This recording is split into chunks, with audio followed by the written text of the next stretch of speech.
The Saudi royal family is worth over $1 trillion. That's more money than entire countries are worth. But what about the cost that comes with that wealth? What if we told you being a Saudi royal isn't as easy as it seems? In reality, there's a secret cost of being a Saudi royal, and it might not be as glamorous as you once thought.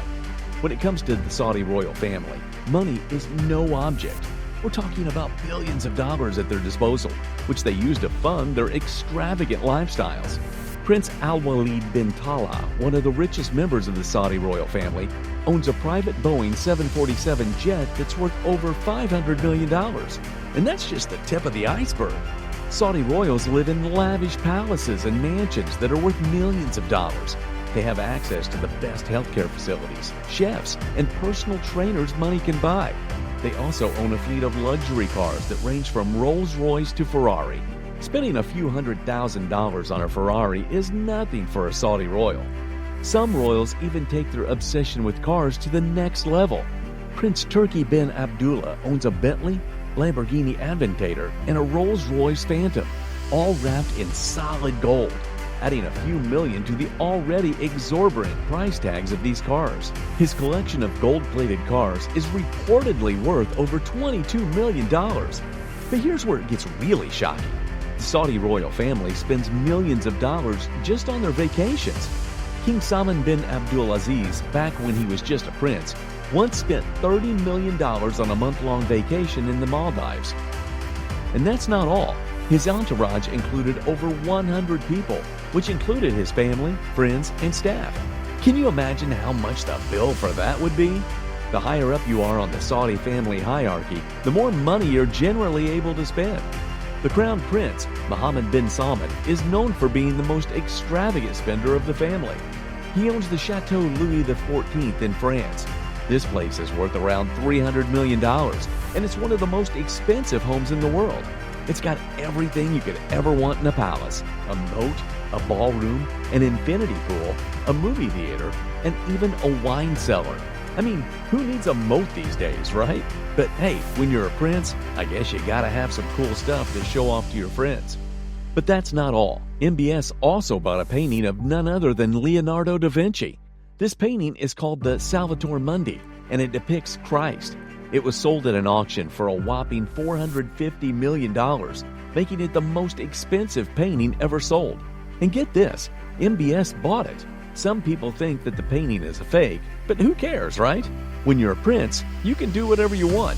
So how much money do they have? Let's just say there's no shortage of jaw-dropping figures to make us mere mortals feel a little queasy. First off, let's talk about the numbers. The wealth of the Saudi royal family is estimated to be in the trillions of dollars. That's right, trillions with a T. To put that in perspective, that's more money than everyone watching this video could make in a lifetime, combined. But how much money are the royals even spending? For starters, let's talk about travel. The Saudi royal family is known for their love of private jets and luxury accommodations. The Crown Prince of Saudi Arabia, Mohammed bin Salman, owns a $500 million yacht and a personal Boeing 767 that's been described as a flying palace. Both of these vehicles cost tens of thousands of dollars per mile. But it's not just travel expenses that are eye-popping. The Saudi royal family also has a reputation for throwing lavish parties and events. Whenever a royal gets married, the arrangement alone costs tens of millions of dollars, with guests flown in from all over the world and a massive fireworks display. In 2021, Princess Hessa bint Salman, the daughter of the king, got married to Fahd bin Saad Al Saad in one of the most expensive weddings in history.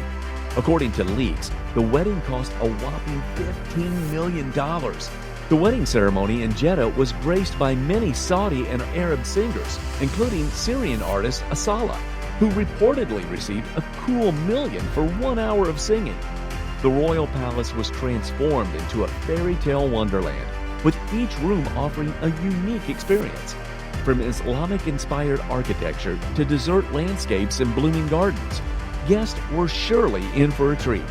Of course, with all this spending comes some pretty hefty staff and security expenses as well. The Saudi royal family is said to have tens of thousands of employees, ranging from cooks and gardeners to drivers and bodyguards. Each of these employees make multiple times more than they're expected to in the private sector. There are over 15,000 members of the family. Each of them probably employs 2 to 3 people on their own. It's easy to see how much money this can cost. The average wage in Saudi Arabia is around $3,000 a month, and royal employees get paid at least twice that. So we're talking $180 million to $270 million a month being spent on just the employees. While there isn't any official estimate for the cost of being a royal, it's safe to say that each branch of the family easily spends billions of dollars a year. The family's wealth is heavily reliant on oil prices. When oil prices are high, they have a lot of money to spend on their extravagant lifestyle. But when the oil prices drop, it becomes a struggle to maintain their opulent way of living. This was evident in 2016 when oil prices fell and the Saudi government had to cut back on spending. The royal family had to cancel a lot of their extravagant projects, and many of them faced financial losses. One of the biggest projects to be canceled was the Kingdom Tower. It was meant to be built in Jeddah, and once completed, it was supposed to be the tallest building in the world, surpassing the Burj Khalifa in neighboring Dubai. And today, its construction site is an abandoned wasteland that constantly reminds the Saudis of what their future might look like without oil. This also goes to show that even the wealthiest members of the Saudi royal family are not immune to the financial burdens that come with maintaining their lavish lifestyles. But it's not just the financial cost, it's the personal cost as well. First, being a member of the royal family means that your personal life is constantly under scrutiny. Your every move is being watched and analyzed, and any misstep can result in public humiliation or even worse, punishment from the government. It's no wonder that many royals keep a low profile and avoid the limelight as much as possible. And what about the security risk? Being a member of the royal family means that you are constantly under threat. The Saudi royal family has faced numerous assassination attempts and attacks over the years. Many members of the family have to live their lives surrounded by bodyguards and security personnel, which can be suffocating and isolating. And when it comes to security, let's just say they don't skimp. When the Saudi king visits other countries, entire streets are shut down and the police presence is overwhelming. And did you know that being a royal means that you can't even marry someone of your own choice? Their relationships are often dictated by politics and family alliances. Many royals are forced to marry within their own family or marry someone who is deemed politically advantageous. This can lead to unhappy marriages and strained family dynamics. So as you can see, being a member of the Saudi royal family comes with a high personal cost. And it's not just about the fancy cars, private jets, and luxurious mansions. It's also about constantly living under the spotlight, sacrificing your own desires and ambitions, living under the constant threat of danger, and having your relationships dictated by politics and family alliances. So are the royals able to do just whatever they want with their money? The short answer is no. There's a huge pressure to give back to society in a meaningful way. And not just any old way, mind you. We're talking about huge philanthropic projects that can take years and billions of dollars to complete. But in short, being a Saudi royal comes at a great cost. It's not just the life of the party, as many would have us believe. You have to maintain your lifestyle, make smart investments, sacrifice your personal life, and give back to people. So, do you think being a Saudi royal is worth the cost?